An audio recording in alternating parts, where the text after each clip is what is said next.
అల్లు అర్జున్కి మామూలు క్రేజ్ లేదు. కొత్త సినిమా తీసినప్పుడల్లా ఏదో ఒక కొత్త గెటప్లో కనిపిస్తూ ఉంటారు. పుష్ప సినిమా తర్వాత పాన్ ఇండియా స్టార్గా గుర్తింపు తెచ్చుకున్నాడు. ప్రపంచవ్యాప్తంగా బన్నీకి మామూలు ఫాలోయింగ్ లేదు. తగ్గేదే లేదంటూ స్టార్స్ సైతం తనను ఫాలో అయ్యేలా చేశాడు.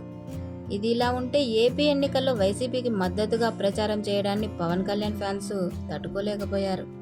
ముఖ్యంగా నాగబాబు దీనిపై ట్వీట్ కూడా చేశారు. పక్కనే ఉంటూ వెన్నుపోటు పొడిచినట్లు పోస్టు పెట్టాడు. అయితే ఇది డైరెక్టుగా నాగబాబు బన్నీనే అన్నట్లుగా నెట్టింట చర్చ జరుగుతోంది. ఈ క్రమంలోనే ఈ ట్వీట్కు అల్లు అర్జున్ రిప్లై ఇచ్చినట్లుగా ఓ పోస్టు వైరల్ అవుతోంది.